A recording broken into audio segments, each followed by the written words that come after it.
ગુજરાતમાં એક તરફ રાજકારણ ગરમાયું છે ને એવામાં સ્થાનિક સ્વરાજની ચૂંટણીના પડઘમ વાગી રહ્યા છે। છેલ્લા ઘણા સમયથી આપણે જોતા આવ્યા છે કે નેતાઓ છે એ સ્થાનિક સ્વરાજની ચૂંટણી માટે અત્યારથી જ તૈયારીઓ શરૂ કરી દીધી છે। આમ આદમી પાર્ટી પણ અત્યારે હાલ ક્યાંક ને ક્યાંક ચૂંટણીને લઈને ઘણી બધી જનસભાઓ કરી રહી છે, પરંતુ હવે કોંગ્રેસે પણ પોતાની શરૂઆત સૌરાષ્ટ્રથી કરી છે। વિગતે ચર્ચા કરીએ સમગ્ર વિષયની। નમસ્કાર, હું હંસિની અને તમે જોઈ રહ્યા છો નિર્ભય ન્યૂઝ। જિગ્નેશ મેવાણી દ્વારા અત્યારે હાલ દારૂ અને ડ્રગ્સને લઈને જે મુદ્દો ઉછાળવામાં આવ્યો છે એ મુદ્દાને લઈને ક્યાંક ને ક્યાંક કોંગ્રેસ ફરી એક વખત ચર્ચામાં આવી અને હવે જ્યારે સ્થાનિક સ્વરાજની ચૂંટણી આવી રહી છે ત્યારે કોંગ્રેસે પોતાની શરૂઆત અમરેલીમાંથી કરી છે। અમરેલીમાં પ્રતાપ દુધા દ્વારા જે સ્થાનિક સ્વરાજની ચૂંટણી છે એમાં આ વખતે કોંગ્રેસ ફરી એક વખત જીતશે એવી વાત કરવામાં આવી છે અને ખાસ કરીને ભાજપ ઉપર પણ ક્યાંક આકરા પ્રહાર કરવામાં આવ્યા છે, જે ભાજપના નેતાઓ દ્વારા ભ્રષ્ટાચાર કરવામાં આવી રહ્યા છે। જેટલા પણ કૌભાંડ બહાર આવી રહ્યા છે એ દરેક વાતને લઈને ક્યાંક ને ક્યાંક સીધા આક્ષેપો છે તે ભાજપ ઉપર પણ કરવામાં આવ્યા છે। ને એટલું જ નહીં, ક્યાંક હવે કોંગ્રેસ પણ સ્થાનિક સ્વરાજની ચૂંટણી લડશે અને એ બાદ જીતશે પણ ખરી એવો વિશ્વાસ છે તે પ્રતાપ દુધા દ્વારા વ્યક્ત કરવામાં આવ્યો છે। વધુમાં આ વિષયને લઈને તેમના દ્વારા શું કહેવામાં આવ્યું સાંભળીએ। 1500-2000 કરોડના મોટા ગ્રાન્ટોના વચનો આપી ગયા, આપણી પાસે ઇશ્યુનો પાર નથી।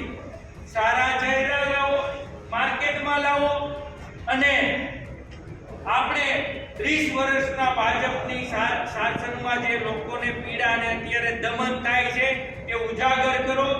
આપણે નિશ્ચિત ફરીવાર સત્તામાં આવવાના છીએ, કોઈએ બીવાની જરૂર નથી। સારા મુરતિયાઓ બધા કોંગ્રેસ में જોન હવા ઓવર હતી, પરેશ દાનાણી વહી જાય તોય કોંગ્રેસ આવશે, શરદ દાનાણી વહી જાય તોય કોંગ્રેસ હારવાની છે, ના બધાય અહીંયા જાય તો પણ કોંગ્રેસ હારવાની છે।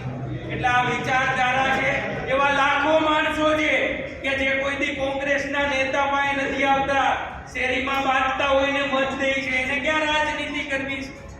નેતા તો આપણે આટલા જ છીએ। શેરીએ ક્યાંક જઈને બેહો તો બે ગ્રુપ બાંધતા હોય છે। કોંગ્રેસની વિચારધારાને બાંધતો કોઈ દિવસ રેશન કાર્ડ માટે પણ આપણા નેતાઓ પાસે નથી આવતો। એ પણ એક આપણી જીત છે। પ્રજાની અંદર આંખમાં આંખ મિલાવીને આપણે વાત કરી શકીએ ને એ આપણી જીત છે। સત્તા હોય કે ના હોય, મહાભારતના યુગમાં યુધિષ્ઠિરને ખબર હતી, મહાભારતના યુગમાં કૃષ્ણ ભગવાનને ખબર હતી, સોગઠાની રમતો રમાતી હતી, બધી હાર થતી હતી, પણ સત્ય માટે લડવાનું કામ એનું ચાલુ હતું। હાલની સ્થિતિની અંદર કોંગ્રેસ પણ એ જ પ્રમાણે હિન્દુસ્તાનની અંદર લડી રહી છે અને એના અમે સૈનિક છીએ, એનું અમને ગૌરવ છે। એનું ગૌરવ એટલા માટે કે ખબર છે કે સામી મોટી ફોર્સ છે, પણ ઇતિહાસ મહારાણા પ્રતાપનો એટલે લખાણો એને ખબર હતી કે અકબર સામે હારવાનું જ હતું, પણ જો એ મહારાણા પ્રતાપ ન લડે તો હિન્દુસ્તાનની સંસ્કૃતિ ટકાવી ખૂબ કપરી હતી। એ રાજસ્થાનમાં મહારાણા પ્રતાપ ઘાસની રોટલી ખાઈને જ્યારે લડતા હતા એ અકબર સામે હારવાના હતા, પણ હારેલાનો પણ ઇતિહાસ લખાતો હોય ત્યારે કોંગ્રેસી કાર્યકર્તાને કોઈ દિવસ નાસીપાસ થવાની એટલા માટે જરૂરિયાત નથી કે તમે ક્યારેય કોઈ ચીટિંગ કર્યું નથી, તમે કોઈના હપ્તા લીધા નથી, તમે કરપ્શન કોઈ કર્યું નથી, તમે કોઈના હાથ નીચે દબાયેલા નથી। તકલીફ જેટલી છે ભારતીય જનતા પાર્ટીના લોકોને લોકોની વચ્ચે જઈને તાલુકા પંચાયતનો જવાબ દેવાનો છે, જિલ્લા પંચાયતનો જવાબ દેવાનો છે, નગરપાલિકાનો જવાબ દેવાનો છે। ત્યારે અહીંયાથી ઊભા થાય ત્યારે નાસીપાસ મગજથી બહાર આવે। આ વખતે પ્રથમ એવી વાર બનાવ બનવા જઈ રહ્યો છે કે કોઈ પણ જિલ્લા કોંગ્રેસના પ્રમુખ મારફત ટિકિટ નક્કી નથી થવાનું।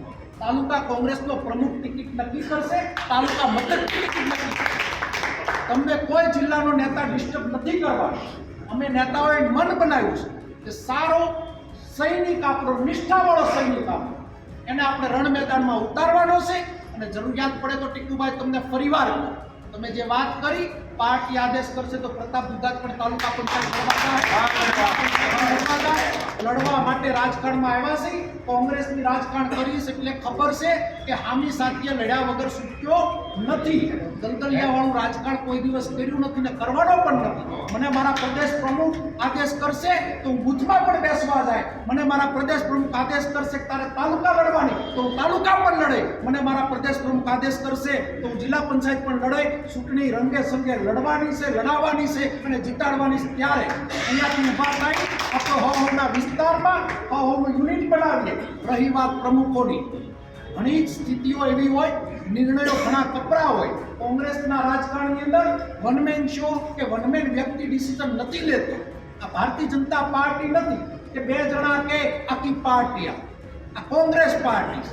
અહીંયા તમે મને જેટલું કહી શકતા હો એટલું જ હું રાહુલ ગાંધી કે અમિતભાઈ ચાવડા સુધી બોલી શકતો. એટલા માટે આપણે કોંગ્રેસમાં છીએ, આપણે લોકતંત્રમાં છીએ. ત્યારે પ્રમુખની પ્રક્રિયા પણ આવનાર એક વીકમાં પૂર્ણ થાય એમાં અમે સંપૂર્ણ તમને ખાતરી આપીએ છીએ. જિલ્લા બોડી પણ આપણી તાત્કાલિક ડિક્લેર થાય એની પણ અમે તમને ખાતરી આપીએ છીએ. રહી વાત એસઆઈઆર, ઝીણું કામ, કપરું કામ, કઠણ કામ છે. જે મારા સાવરકુંડલાના આગેવાનો આવ્યા, રોજે ધમ્મસાળા એના અમારા ચાલુ હોય, ત્યારે ભારતીય જનતા પાર્ટી જો જીતતી જ હોય તો શા માટે આગેવાનો કે નેતાઓ એવો એના કાર્યકર્તાને આદેશ કે કોંગ્રેસી માનસિકતાના મતને ઘટાડો?